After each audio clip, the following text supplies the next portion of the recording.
so much for coming. My name is Petra Hynes. Bryan's my husband. Had to take that opportunity. Many of you I know already know him. I know there are a number of his clients here in the room, people who love and appreciate his work. So we're just really thankful to Dr. Hoffman for making, and Brock for making this gathering possible for you to not only see his images, but to hear him speak about them very eloquently, as you will find. In Bryan's words, I really think a brain scan of my head would reveal that it is basically empty, except for a softball-sized visual cortex that leaves no space for memory of car keys laid or why I just came into this room. As a kid, people called me an artist, but I think we artisans know we simply are compelled to draw and paint. By sheer practice, a strong cord fastens between eye, brain, and hand. I think this is what we do. Whether in sculpture, paint, or photography, we take the world in and organize shapes and colors the way our brain, our intuition dictates. Bryan Hynes.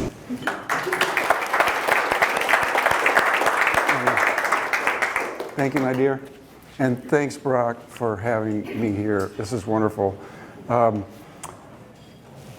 What is this all about? It's about capturing beauty in its broadest sense. That's what I think I do. And it's really about an illusion, right? I'm creating the illusion of three dimensionals on a two-dimensional space. And we humans have been doing that for, what, 40,000 years that we know of.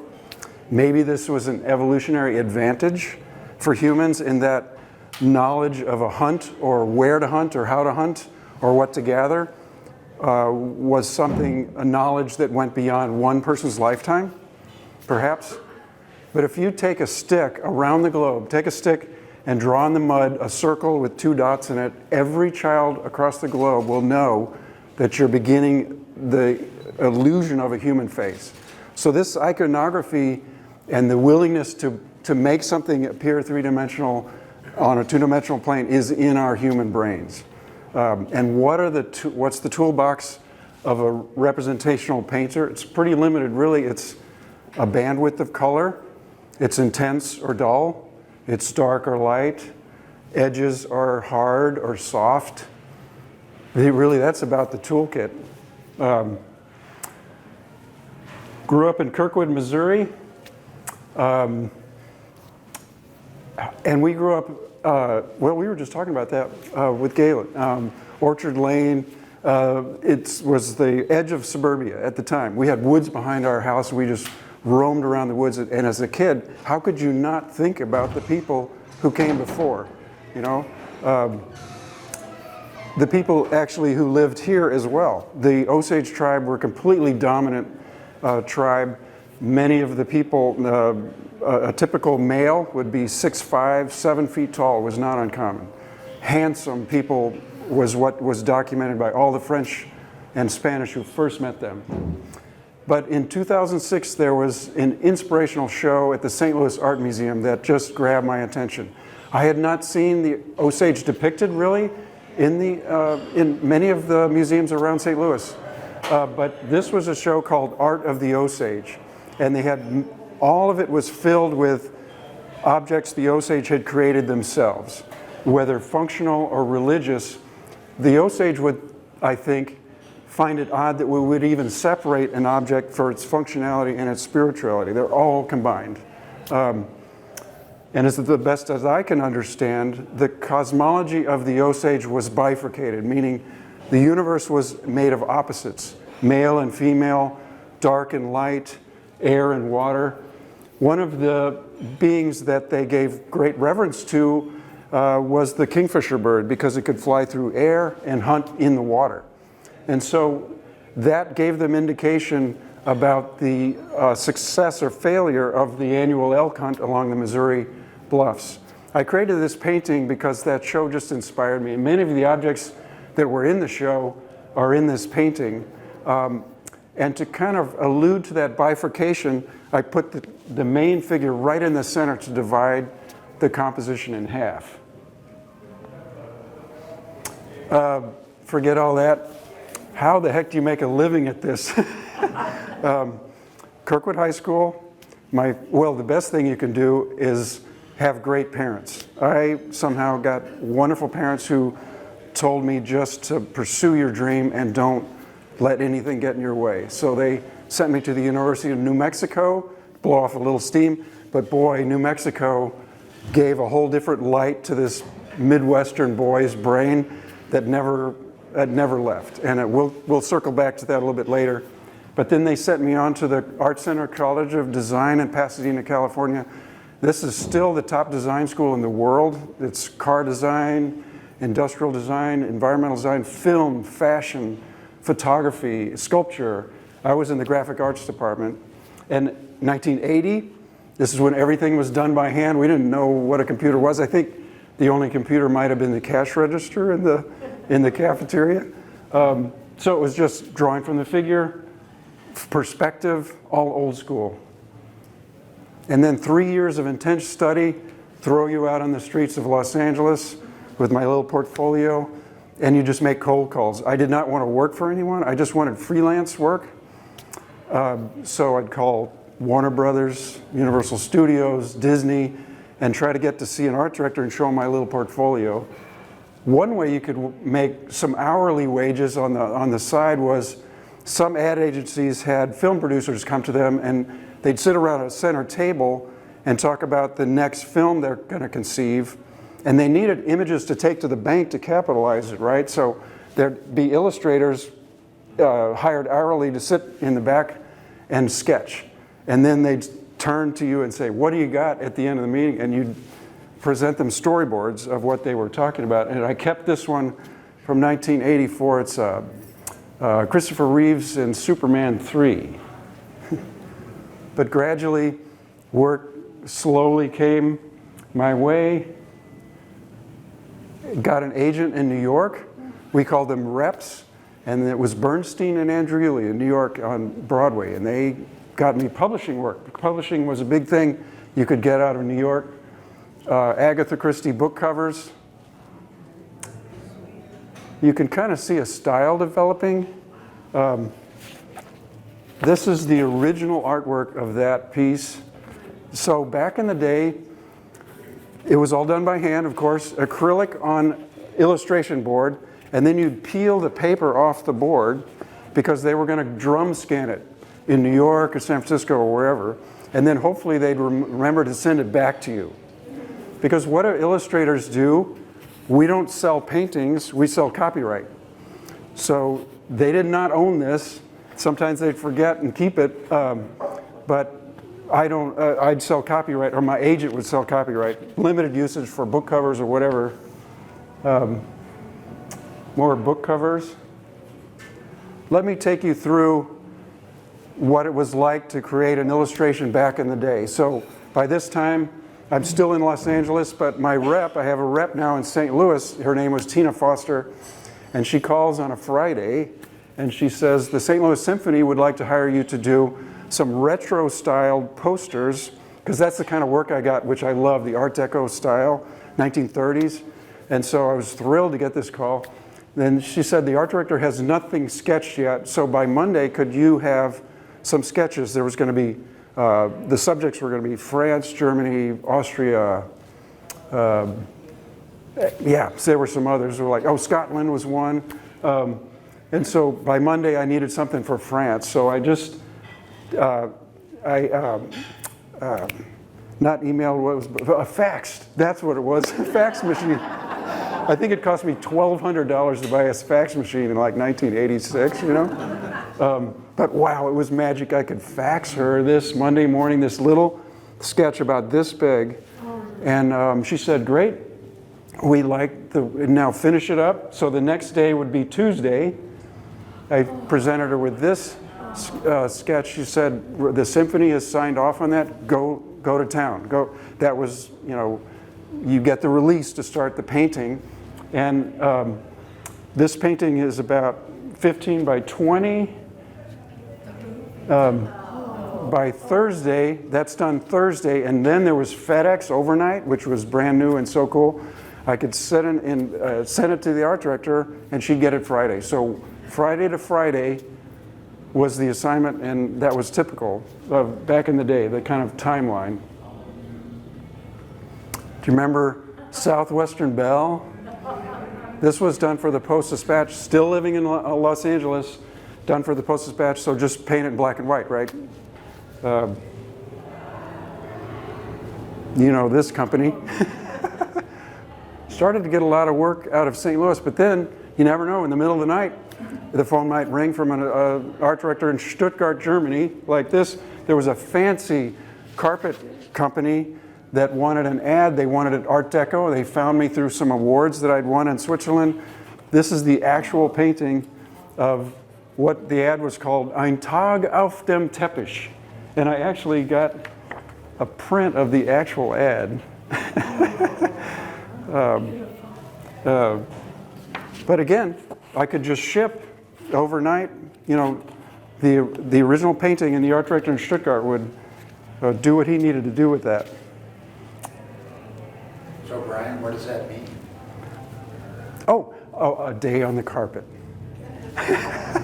Yeah, Galen, thank you for doing that. Please interject with any questions you have anytime. I love it. Comer Children's Hospital in Chicago. And these are the days when, you know, the phone rings and I'm supporting a family, so you just say yes. You don't even worry about how the heck am I going to do that. You just say yes and be glad that the phone rang. Northwest Power Cooperative in Missouri.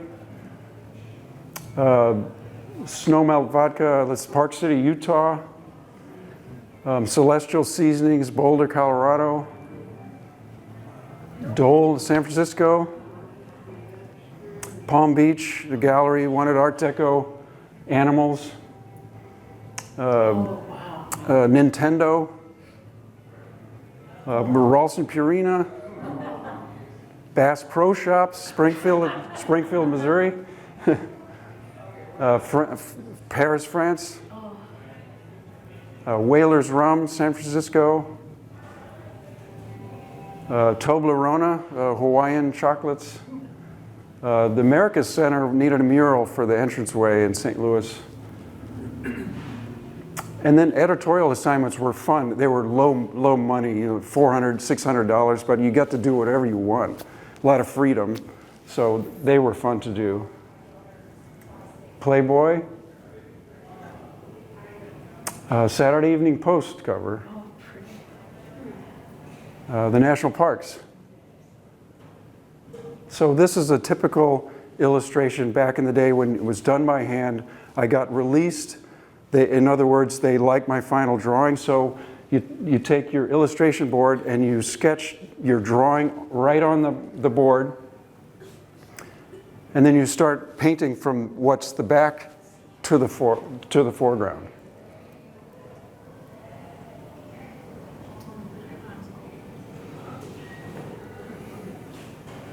And then the phone rings and they want you to do, an art director called and said, Bryan, would you just do drawings to conceive sculptures?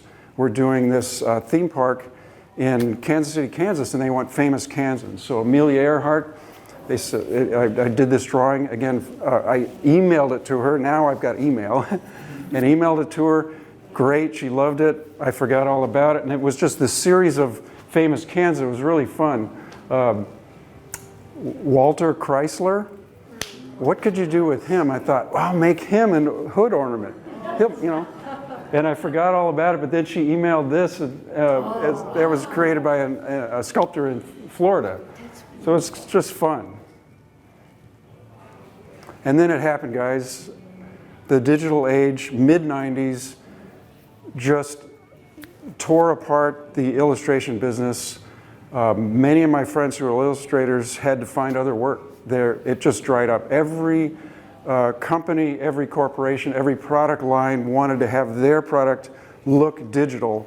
And so everything started to go to that way. I was still working on acrylic on board, but trying to make it look digital. This is ironically for EDS in Plano, Texas, that created software.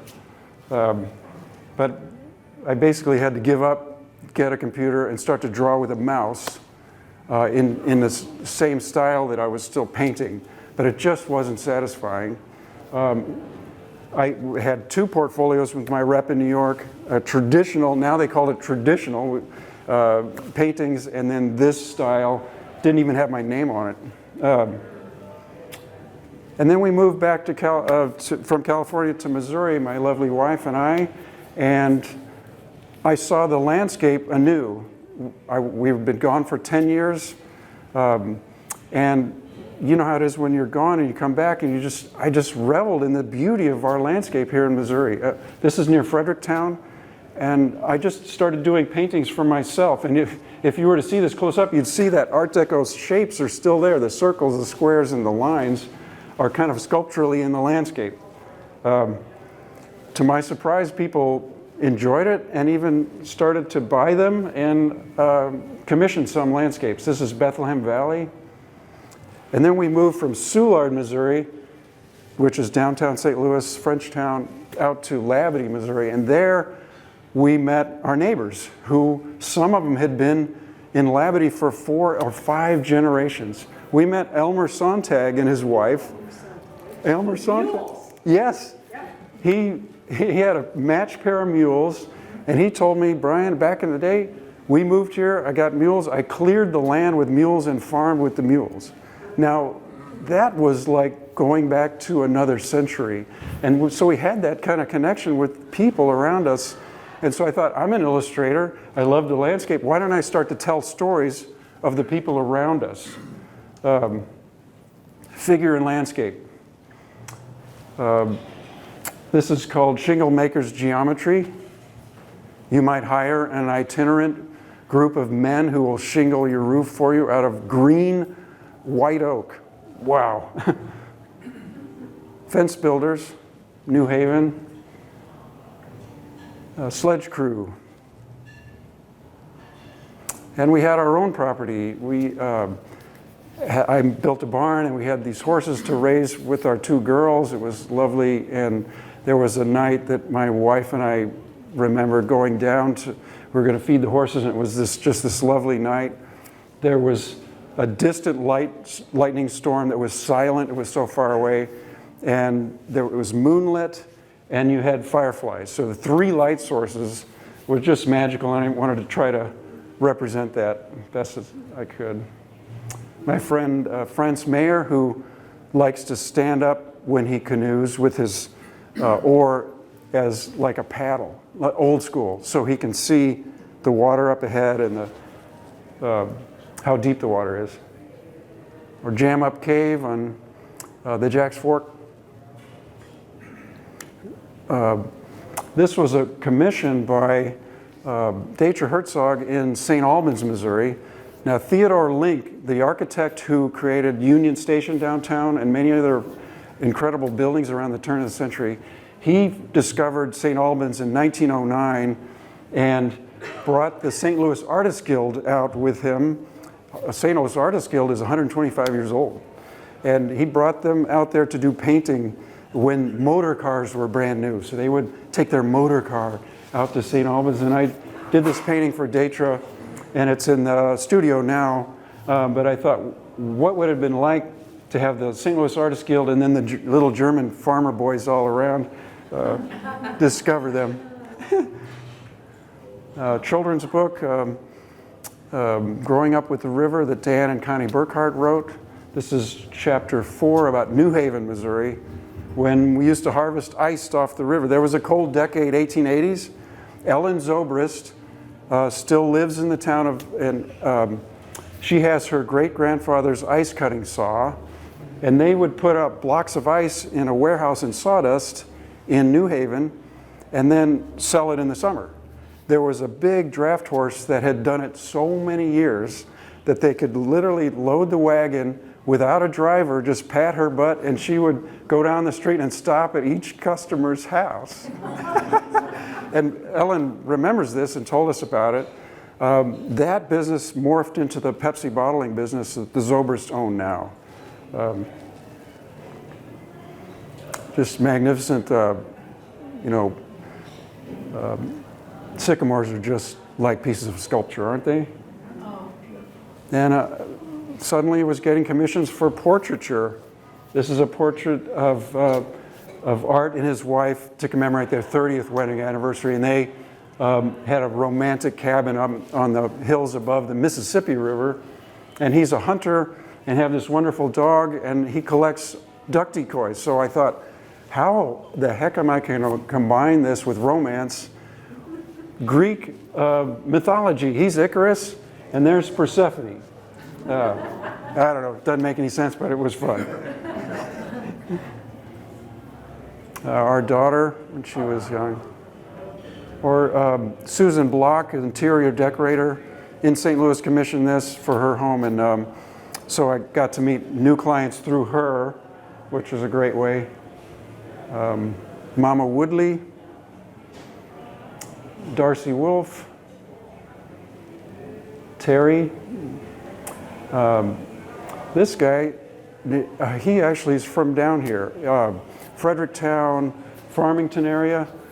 Clifford Jones of the Jones family, 4 brothers. He passed away, but we have a place at the confluence of the St. Francis and Marble Creek.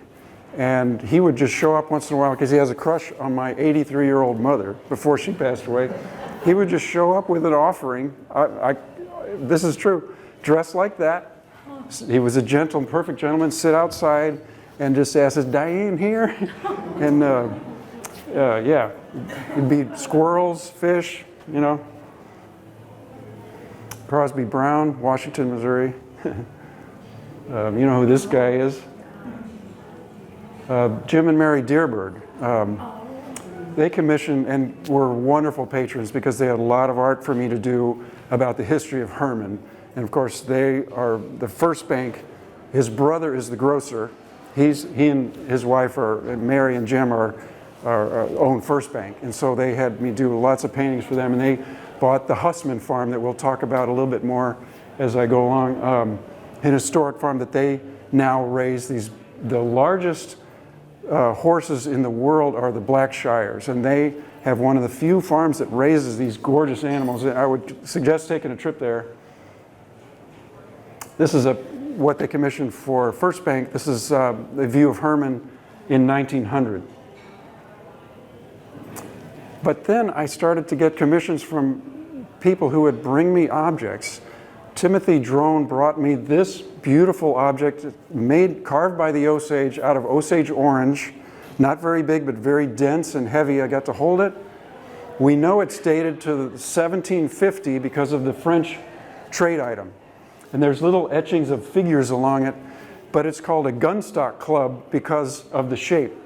Around 1750, they were getting familiar with the power of French black powder weapons and what they could do. So they wanted to imbue their objects with that spirituality of those weapons. So they made it into gunstock club, was typical. So he said, "Bryan, build a painting around that object."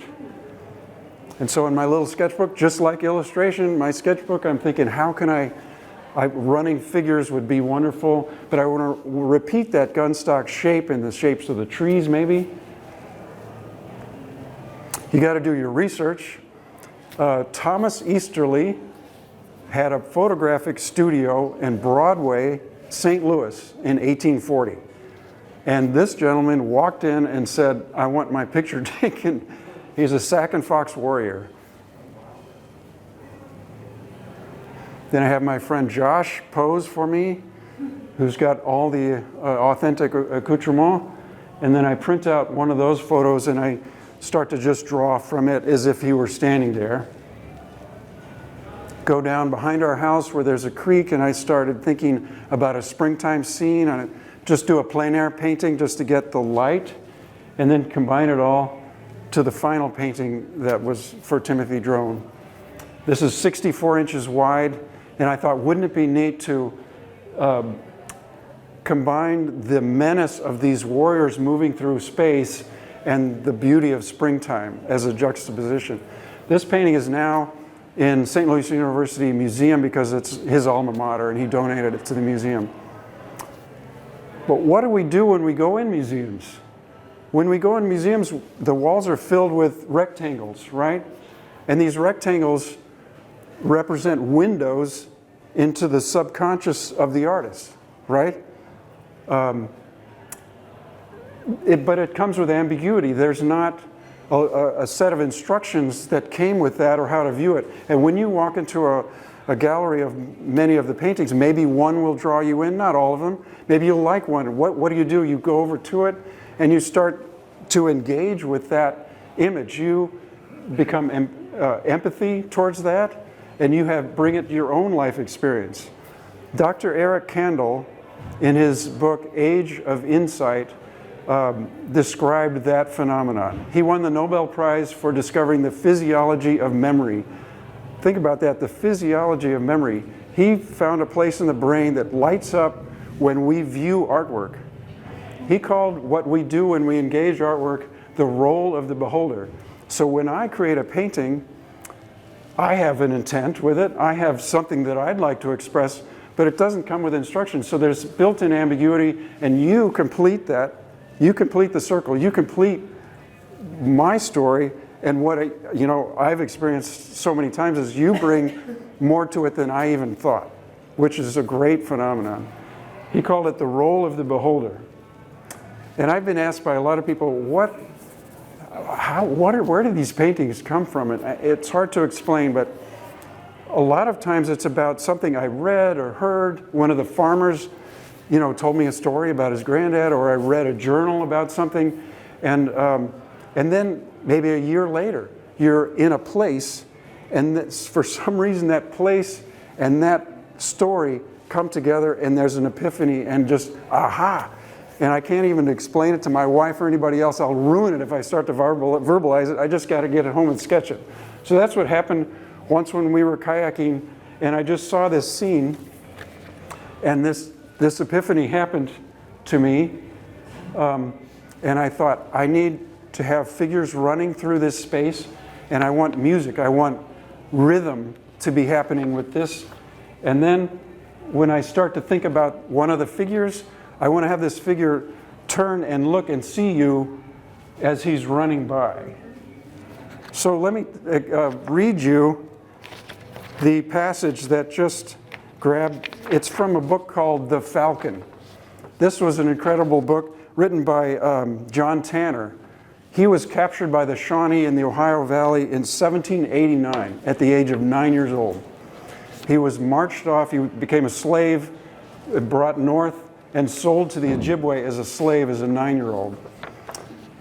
He grew up there, had a family, forgot his native English. As an adult, he was discovered by the French fur trappers who became engrossed with his story and wanted to preserve it.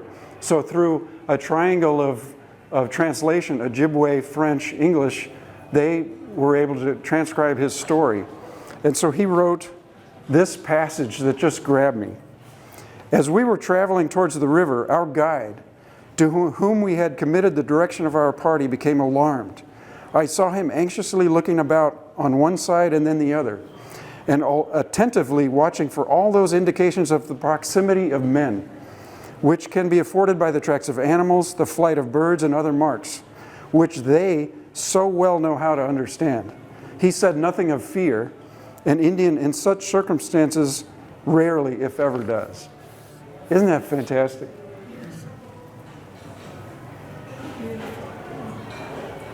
Wouldn't it be just hair-raising if you were hiding behind a tree and they went running past and you think, oh, thank God, and the last one then sees you?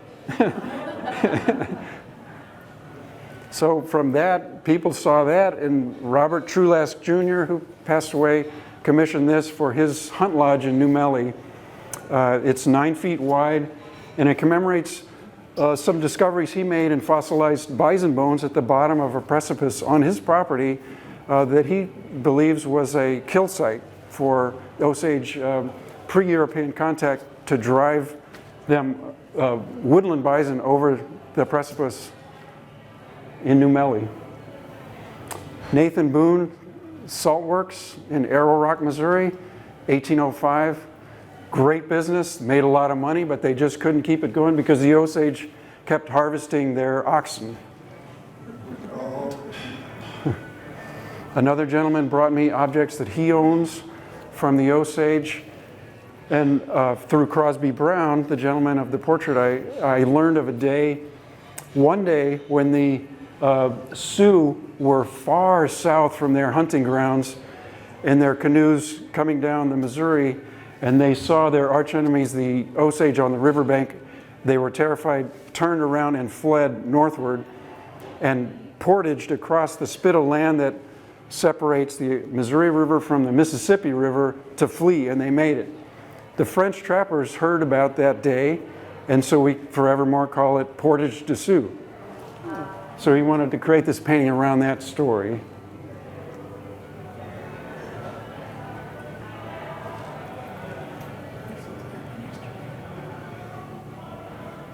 Music. How do you convey the sense of rhythm and the dynamism of music in a still picture? This is called Notes on a Staff. This was commissioned by Mike Ross of Jefferson Bank for his home in North Carolina, and he wanted a lot of music in it.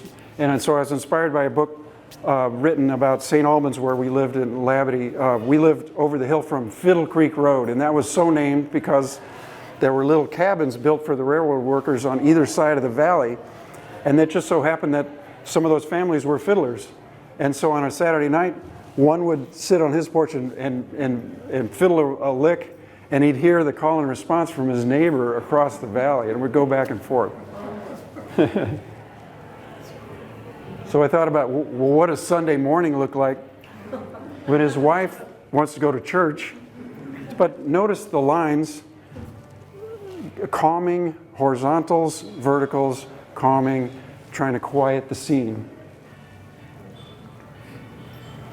Or other people commission things for their land, and you get to learn about creatures like the Carolina parakeet, who I'm sure you're familiar with, reading about schoolcrafts journals, traveling around rural Missouri and the Ozarks, learning about the Carolina parakeet that went extinct at 1900. Now they would come in the springtime in masses of green and just decimate a settler's corn crop.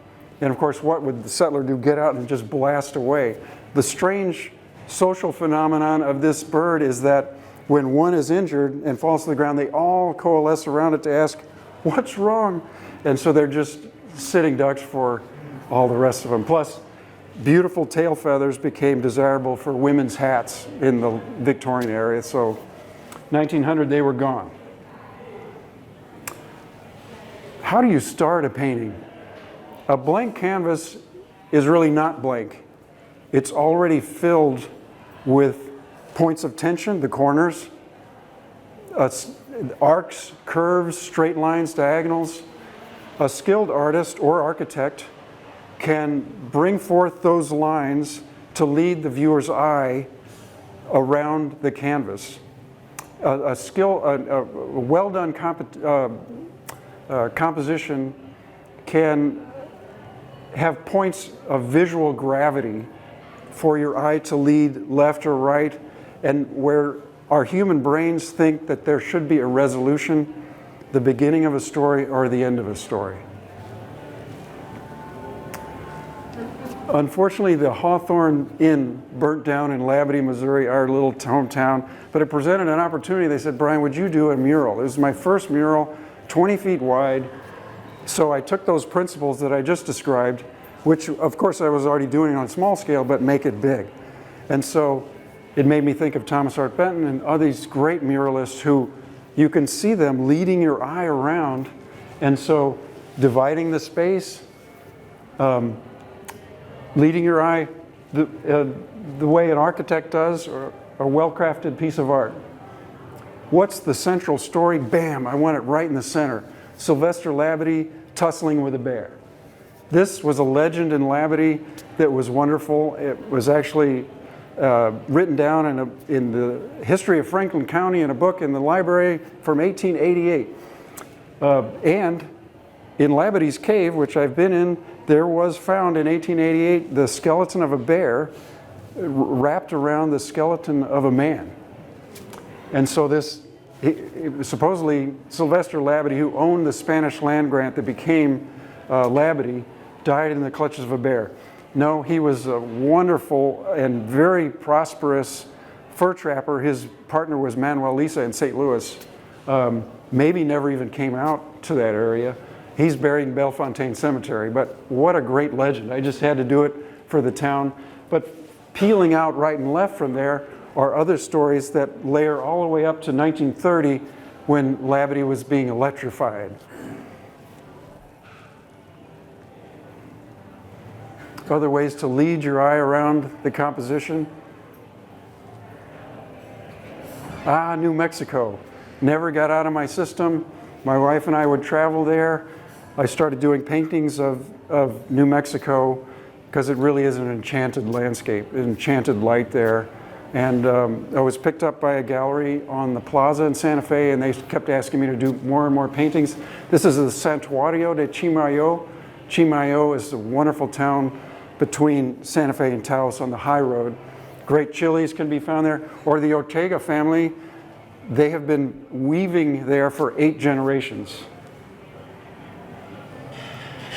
I went in 2015 and spent a month there just to immerse myself in New Mexico and come back inspired with lots of things to paint. And the Pueblos at the time, I mean, they didn't advertise their annual corn dances in the paper.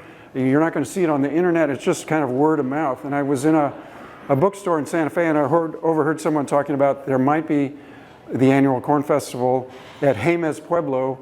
And I asked them, they thought it would be the next day. So I just headed out to Hynes, which is about, what, Chris, 30 minutes west from Santa Fe, and just found myself there. Now, you are welcome, but as a white person, you need to be discreet. No photography, no phones, you can't even sketch. You just need to stand to the side and observe and be quiet. So I was happy to do this. I sketched this when I got back to my hotel just to try to keep it in memory. So later I went back and just took pictures of the landscape around Hynes. This is Hynes pottery, very particular to that place. These are some of the images that I started thinking about when I wanted to convey all I felt when I was there. But there's no sound except the feet and the people chanting and the bells on their ankles and the men in the drum circle. Only men are allowed in the drum circle, and maybe a dog barking. That was the only sound. So this is done completely from memory. And it was just a magnificent thing to see the people who were so into, even the teenagers, were completely immersed in this. And I had this sense of envy. These people have lived in this place for 1,000 years. That kind of connectivity to place is something I can't, I feel divorced from being a European. Slave Boy of Labadie was a story told by someone who found that his heritage was not what he thought it was. Our friend Miriam Crone, wonderful artist, was doing a show with all our artist group at the Shaw Nature Reserve, but she didn't feel well. She went home and within days was diagnosed with a brain tumor. Within a month she was gone. And she was Jewish, so she needed to be interred within 3 days. Friends gathered, her women friends washed her body in the kitchen, sewn her in a shroud. Other sculptor friends created this simple pine box. We put her in it, put her in the ground with friends coming out, in a parade of musicians. It was just the most beautiful thing. Again, it was not right to take pictures, but I just had to do a painting of that experience afterwards because it was the most poignant and beautiful experience. Our daughter, Demi, I just thought, she suffers from depression, and if I could just carry her load, all parents would do that, right, with our children. This was a commission about two boys who lost their parents one day in Perryville, Missouri. And a gentleman came to me because he was just so amazed about the way the community came together of Perryville and just supported these boys and adopted them. The grandparents literally adopted them, and the boys took it differently. The older boy gravitated towards his grandmother's, and I hope you can see that he was okay because he was within her warmth, and the younger brother didn't speak for a year. So this gentleman in the center, Tim, he commissioned this painting because his friends were some of the people who adopted those two boys. And he said, Bryan, let's do a 1930s church picnic scene. So the preliminary sketches, try to think about how to do this. My final drawing that I sent to Tim and got approved by him, and the final painting, the Orphans of Perryville.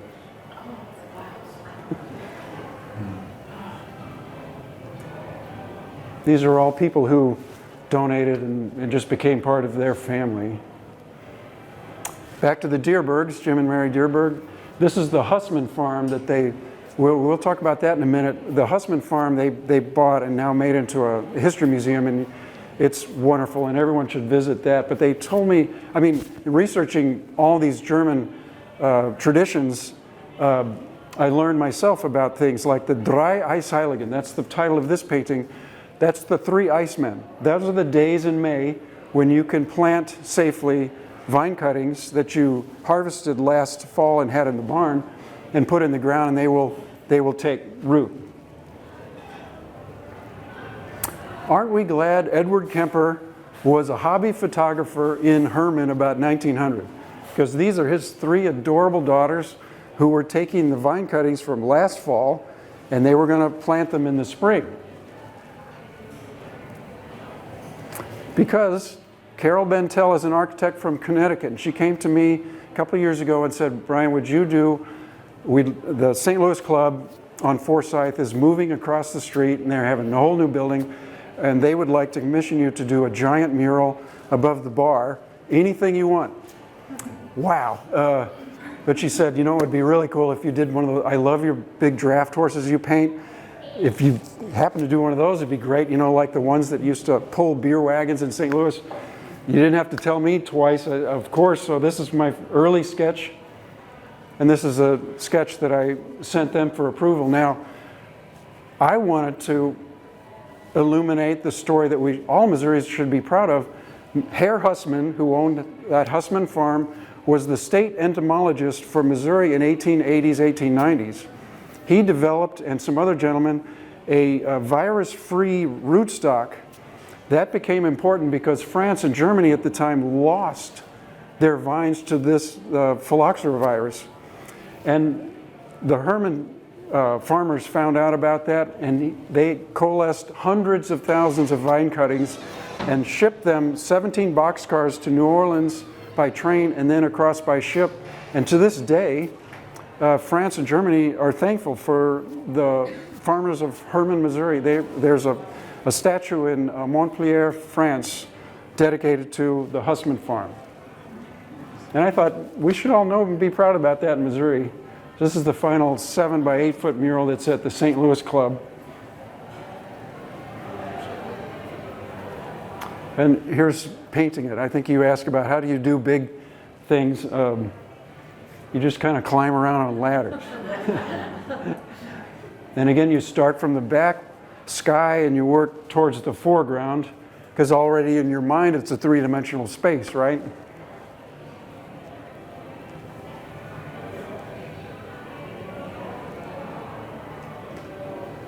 And then Edward Jones called. And I got to go out to meet Pat Jones before she passed away. Ted had already passed, of course, in the 80s, but they own this wonderful property, Prairie Forks, that's now, of course, a state park, because everything that the Joneses did, they gave away. They said, we don't have children, so we're going to give everything we have to the state of Missouri, and they have. Confluence State Park, I mean, you just keep going on and on. Wonderful people. And I got to drive around in a golf cart with her to see, it's kind of a rainy day. Fortunately, I brought my 83-year-old mom again, And the two of them just jabbered in the front seat, and me and the dog could just kind of think about, what am I going to do? They wanted to commission a giant mural for the headquarters building at Edward Jones HQ, and I just was thinking, what am I going to do? Well, this school bus pulls up before we left the little parking lot, and rainy day, kids just disembarked. They didn't care about the billionaire or me. They just took their buckets and their pails and their fish nets, and they went over to the pond and just went to town. And I noticed that Pat's face just began to glow, because that was what she's all about, bringing nature to children. And so that stuck with me, and for a couple of weeks I was trying to think, what am I going to do? Nature, numbers. She talked about Ted. He loved to count things. How many quail did you see today? How many, different blossoms? Of course, he loved to count people's portfolios at work, right? The Fibonacci sequence, numbers and nature, of course. Fibonacci, 12th century Italian mathematician who noticed in his own garden flower petals, leaf structures, all seem to represent the same numerical pattern. 1 plus 2 is 3, 2 plus 3 is 5, 3 plus 5 is 8, 5 plus 8 is 13, and you just keep going. And if you put it in a square with a quarter circle, you start to get the nautilus. He started to know that this created larger shapes. This numerical sequence we now call fractals, that describes all kinds of things, from cloud forms, the way water works. Do you remember the silver point drawings that Da Vinci did of water swirling? It's fractals on a larger scale. This is the equation that creates the golden section, the golden mean, which is used by architects. We think the Parthenon was built on the golden mean. This is another way to describe that sequence of numbers. To me, it's almost like kids at the edge of a pond. Perfect example of the sequence of numbers of fractals. This was my first sketch for them, and it incorporated lots of that geometry. And I thought, wouldn't it be neat to do a fall, spring, summer, fall, back to winter? Showed it to them. They're crazy dogs. The Joneses always had crazy dogs. And the kids at the edge of the pond, I was trying to put it all in there. They said, Bryan, no, we don't like it. There's too much going on, too many hard edges. Could you please soften it? Of course, that's my job as the illustrator, back to the drawing board. But I wanted to keep the mathematics underneath. I wanted the armature of mathematics to underlie, because it gives it strength, it gives it structure, it gives it numerical solidity, like a portfolio, a financial portfolio, right? So this ended up being the final piece that's now at the headquarters building. And I don't know if it works. I hope that unconsciously the viewer feels this solidity and this solidness and this growth potential. I mean, it sounds like I'm talking about a portfolio. I kind of am. A niche restaurant called on Forsyth, if you remember that. It was just farm-to-table Missouri products. This was a mural that was in that for a while. The Missouri Botanical Garden called, asked if I would do something to commemorate Dr. Peter Raven's 40 years of contribution to the Missouri Botanical Garden. So what he's famous for, he discovered, along with another gentleman, the coevolution of pollinators and evening primrose. Pollinators and plants co-evolve together. That's a concept that he came up with, which I thought would be great for the center axis of this. This is now in the permanent collection of the Missouri Botanical Garden. It's in the library. But that's the center axis of the evening primrose and its pollinators. And of course, he made a huge contribution to the climatron and the Japanese garden. He spent 25 years in China. He's just a remarkable individual. The Sharon Hunt called from the Arrowhead Stadium. They own the Chiefs, the Hunt family. So she asked if I would do a mural that represents Missouri. So of course, what fun. I get to do historical figures, but also what's we are the center of plant science with the Danforth Plant Science Center, the Missouri Botanical Garden. I should indicate that using the DNA double helix swirls. And within those swirls, if you were to walk up this 25-foot wide mural in Arrowhead Stadium, you'd see all the pollinators and all the invertebrates and mammals of Missouri represented in those DNA swirls, kind of to represent the future. The Missouri History Museum called and asked if I would do Trails West.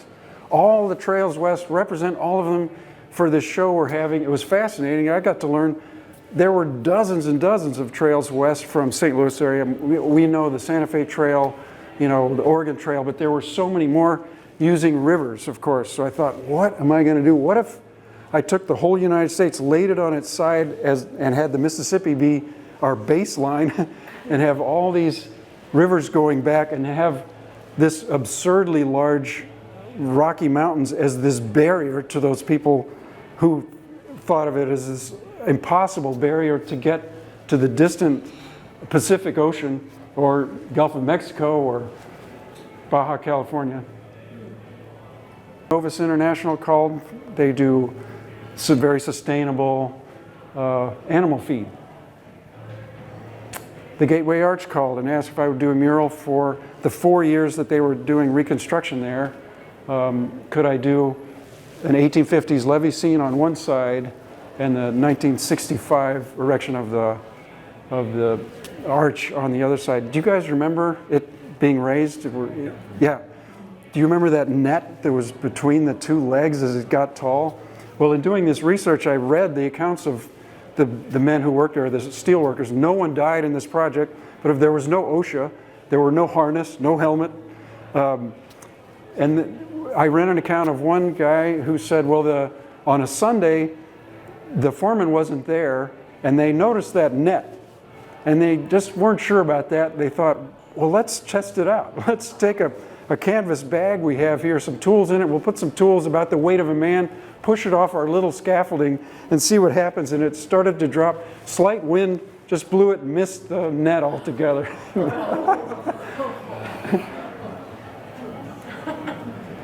The Kaufman Foundation in Kansas City, this ended up being an 80-foot wide mural. This is the center section about the spirit of entrepreneurialism and entrepreneurial spirit. 80 feet, yeah. So I did it in my little studio in the basement in sections and never actually saw it put together until I got it on site.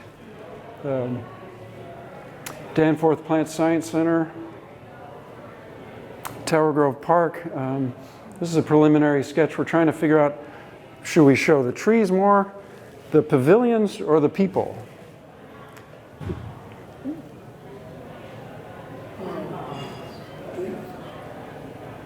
And this is a preparation for a painting I just finished in May for the Dawes Arboretum in Ohio. I wanted to layer different time periods, 1917, 1929, 1938, with, again, that Fibonacci swirls indicating numbers in nature. The drawing and the final piece. Birdie and Beeman were the founders, and I just kept reading her journals about how she'd love to go out in her gardens with her little brownie camera in 1917 and capture all the glory that she found in her garden. And so that I wanted the abundance and the joy to be felt by the viewer that I felt when I read her journals. Thank you guys for all of that. Are there any questions that I can answer, anyone? Yes? Do you ever do any of your murals on site, or are they always done off-site? Off-site, because I just would rather do it in the studio instead of on a scaffolding, you know? And it does present limitations, but when you can do it in pieces, which I've done, and then put them up in pieces that go together. But yeah, that's a good question. Yeah. Yes? That tree you just passed. Yeah. Would you talk about that? Yeah, it's my friend Franz Mayer. He lives in Augusta, and he's a nurseryman. He's 76 now, but he spent his whole life as a nurseryman, and he adores this tree. It's up on a hill, so he says it drains nicely. He doesn't put his tractor near it. It's actually covered in poison ivy, which I just had to take off. And he's aged it at 450 years old. It's a white oak. Yeah, he just treasures that tree. Yeah. All those twigs like that. Well, I'm not a patient person, and it really took a long time, just to slow down and try to enjoy the sculptural quality of a white oak. It's different than a sycamore. It has a different expression. So to try to capture that without being formulaic was the goal. And Yeah. the sunlight on that, it's just beautiful. Oh, thank you. Thank you. Our oaks are treasures we should enjoy. Yes? Do you ever photograph before?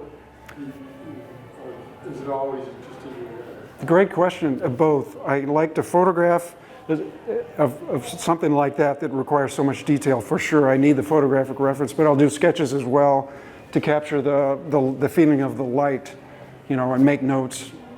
So the two are enough when I get back to the studio. Yes? How do you go from a standard photograph, like the Missouri Bluffs that we saw, and decide to sculpt them differently in your paintings and sculpt them with white? How do you make that transition from what is sometimes just a blasé Yeah. picture? Yeah. Sometimes you got flat lighting when you photograph something, and Yeah. how do you transition from Oh, that to the canvas? Just making it more than it was. How can I say? I just want to make it more than I'm feeling in the photograph. If the feeling in the photograph falls short, I've just got to make something more out of it, and just use all that intuition, from years of doing it to make it more than I see. Is that answering your question? Yeah. Yes. Of all the paintings you've done, is there one that just sticks out as your all-time favorite? It's usually the latest one I'm working on. Because if there are artists and I think there are some artists in the group, your next painting is the one, right? We all think, oh, that's going to be it, and then it falls short. Oh, let me set that aside. It's the next. You just keep going on, and they never arrive. I think I showed the one with the herons and the natives running, because that's touched a lot of people for some reason. I don't know why. And so that makes it one of my favorites, is because it's touched so many other people. Yeah. Yes? I'm a fan of Bronze Wood and Marvin Cohn. When I see your work, it reminds me of that. Oh, I'm glad that they inspired me too. Wonderful readers, John Stewart Curry, Thomas Hart Benton, Grant Wood. I mean, they were so sculptural in the way they painted, right? Yeah. Thomas Hart Benton said Missouri was gnarly hollows. That's what he described. And I know what he means. When you go out and you paint, it's just twisty. That's how our landscape is best described, I think. Yeah. Yes? Can you share a little more about your grandmother Oh, and the painting that you did about her? this one? Yeah. Yeah. So this is my great-grandmother, Bertie, and Beeman, and they found this property in Newark, Ohio, and created what's now a 2,000-acre arboretum. And they intended to do that, and they had it in their will. So now it is, this is the house where they grew up, and I got the pleasure of staying there with my own children, and sleeping in my grandfather's bed. It was fantastic. This is my mother, and they were her grandparents, obviously. So he was a surveyor in the forestry for my great-great-grandfather, Rufus, and he surveyed forests and then before they were harvested for railroad ties. So I think there was a sensitivity from that about trees and the preciousness of trees, and so they created this arboretum almost as a counterbalance to that, I think. Yeah. I recall when I received that information, and it really touched me, and I wanted more Yeah. of the story. Yeah, well, it's all in her diaries, which some of the diaries are written here. She just expressed so much joy in creating gardens, and she learned, she learned to let flowers grow where they may. That was kind of her phrase, because she learned that if you force, you gardeners know, if you force something here, it's not going to, it needs to be where it wants to be. So many little stories like that came out of learning about her. Yeah. Thank you. Yes? Your paintings certainly remind us of our predecessors on this same land, the Osage. But the other thing that they remind me of, especially that one right there, is the interface between the French and the Yeah. Indians. Yeah. And how at one time, really for 10 decades, they were partners Yeah. in this place. Oh, yeah. Absolutely.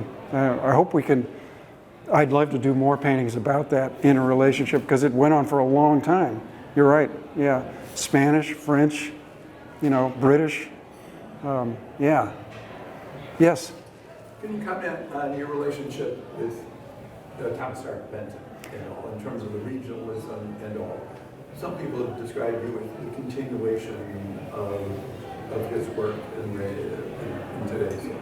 Well, that's humbling and flattering at the same time. Now, regionalism was a word that was in disdain, because he was in New York trying to make it there, and he did some beautiful works in the 30s.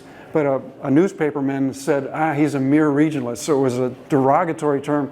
Him, cranky guy, he came back, started teaching at the Art Institute in Kansas City, and he started to use that phrase, I'll show them, And so he did. And in order to come up with this book, Missouri Life magazine came to me and asked if they could do a book about my work, and so we had to come up with a title. So they came up with New Regionalism. I thought was a nice way to extend that, but see it in a new way.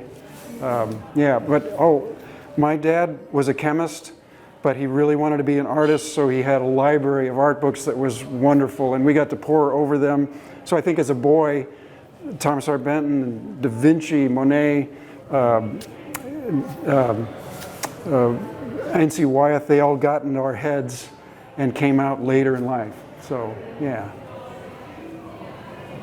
Thanks, everybody. Thank you. Yeah.